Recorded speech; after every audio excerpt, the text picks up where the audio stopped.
Hello दोस्तों, नमस्कार। मैं विष्णु चौधरी आपके अपने परिवार द चौधरी एकेडमी में आपका स्वागत करता हूं। आज हम राष्ट्रपति के बारे में जानेंगे और इतने गहराई से जानेंगे कि आज के बाद कभी भी दोबारा तुम्हें राष्ट्रपति के बारे में कोई भी डाउट नहीं रहने वाला है। आज के बाद सब डाउट क्लियर होने वाले हैं आज की इस वीडियो में। तो इसी के साथ चलो बिल्कुल भी देरी ना करते हुए चालू करते हैं।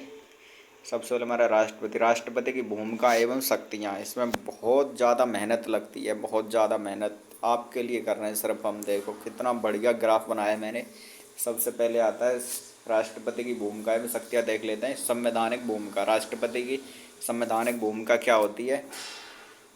जो हमारा राष्ट्रपति होता है वो सेना का क्या होता है? सर्वोच्च हमारा कमांडर होता है। सर्वोच्च सैन्य कमांडर हमारे राष्ट्रपति जी होते हैं। और राज्यों के गवर्नरों की नियुक्ति भी इसे राज्य के राज्यपाल की नियुक्ति कौन करते हैं? हमारे राज्यपाल ही करते हैं। और संसदीय कार्यवाहियों में भी हस्तक्षेप कौन करते हैं? वो भी हमारे राष्ट्रपति जी ही करते हैं। ये तो हमारी संवैधानिक इनकी भूमिका है। और कार्यकारी शक्तियाँ हैं हमारे केंद्रीय मंत्रिमंडल को मार्गदर्शन कौन करता है? वो भी हमारे राष्ट्रपति जी करते हैं। बिल्कुल सीधे सीधे क्वेश्चन बनता है, केंद्रीय मंत्रिमंडल को निम्नलिखित में से कौन मार्गदर्शन करता है? ऑप्शन में होते हैं राज्यपाल, राष्ट्रपति, पीएम या कोई सीएम। तो आपका सही आंसर क्या हो जाता है? राष्ट्रपति जी। आपातकाल की घोषणा कौन करता है? आपातकाल की घोषणा कौन करते हैं? हमारे राष्ट्रपति जी करते हैं। और हमारे क्षमादान का अधिकार किसके पास है? राष्ट्रपति के भी पास है और राज्यपाल के भी पास है। लेकिन जो हमारा मृत्युदंड है, फांसी की सज़ा को सिर्फ कौन माफ़ कर सकता है? उसको सिर्फ हमारे राष्ट्रपति जी ही माफ़ कर सकते हैं, फांसी की सज़ा को। आगे वैश्विक देख लेते हैं। वैश्विक स्तर पर हमारी राष्ट्रपति जी की कौन कौन सी शक्तियाँ हैं? अंतर्राष्ट्रीय समझौते एवं संधियाँ, इनमें हमारे कौन राष्ट्रपति जी के निगाह में या निगरानी में होती हैं सभी। विदेशी राष्ट्र अध्यक्षों से संबंध, वो भी हमारे राष्ट्रपति जी के अधिकार क्षेत्र में ही आते हैं। राष्ट्र का प्रतिनिधित्व कौन करते हैं? राष्ट्र का प्रतिनिधित्व वो भी हमारे राष्ट्रपति जी ही करते हैं।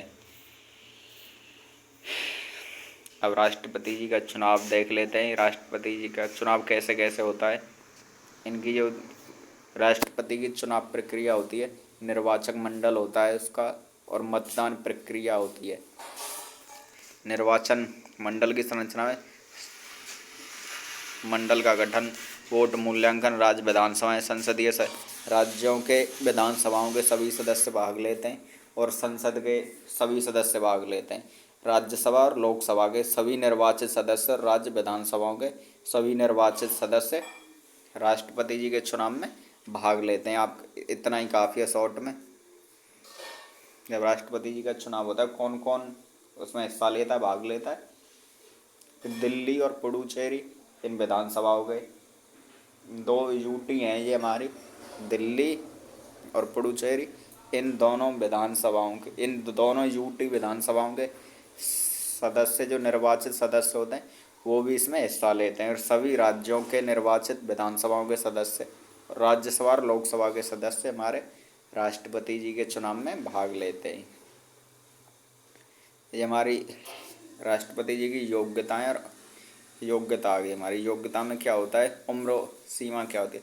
शिक्षा बिल्कुल कोई मायने नहीं रखती, कोई भी हमारे इसमें शिक्षा कोई नहीं, बिल्कुल अनपढ़ अंगूठा छाप भी राष्ट्रपति जी बन सकते हैं हमारे। उम्र कितनी होती है इनकी राष्ट्रपति जी का चुनाव लड़ने के लिए? उम्र मात्र 35 वर्ष। 35 वर्ष की उम्र होती है राष्ट्रपति का चुनाव लड़ने के लिए। नागरिकता इंडियन होनी चाहिए, भारतीय नागरिकता होनी चाहिए। आपराधिक रिकॉर्ड और मानसिक स्वास्थ्य, मानसिक जैसे वो होता है दिवालिया, वो नहीं होना चाहिए, दिवालिया नहीं होनी चाहिए। मतलब कोई मेंटली वो नहीं होनी चाहिए पागल जैसे, वो कोई इसका रिकॉर्ड ना, कोई अपराध रिकॉर्ड होना चाहिए, एकदम स्वस्थ होना चाहिए मेंटली।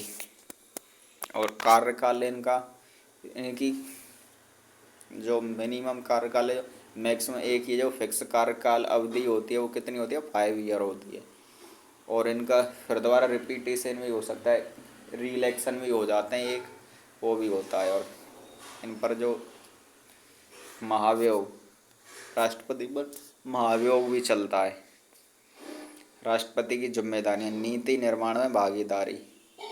जो राष्ट्रपति जी की जिम्मेदारियाँ होती हैं, नीति निर्माण में भागीदारी, विविध प्रक्रिया में भूमिका, शासन में पहल, बजट में हस्तक्षेप राष्ट्रपति जी करते हैं। विधायी कार्य विधेयकों पर हस्ताक्षर, संसदीय सत्रों का आह्वान करते हैं, मार्गदर्शन और भाषण करते हैं। सार्वजनिक, ये हमारे क्या गए, सांस्कृतिक कार्यक्रमों में प्रतिनिधित्व करते हैं।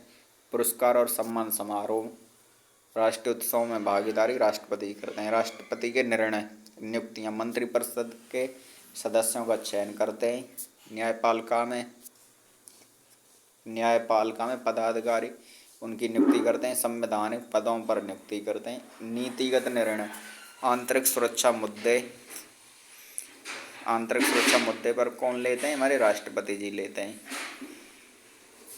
और आर्थिक नीतियों पर भी कौन हमारे निर्णय लेते हैं, राष्ट्रपति लेते हैं। सामाजिक, राजनीतिक, ये सभी राष्ट्रपति जी के अंदर ही आते हैं। माफ़ी और संविधान संशोधन, माफ़ी की अधिकारता राष्ट्रपति जी, संशोधन प्रस्तावों पर स्वीकृति और अध्यादेश जारी करने का अधिकारी राष्ट्रपति।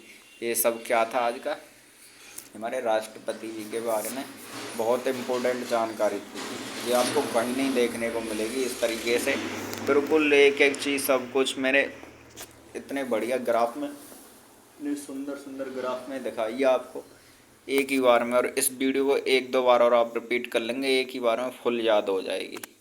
इसी के साथ आज की वीडियो को हम यहीं समाप्त करते हैं। जय हिंद, जय भारत।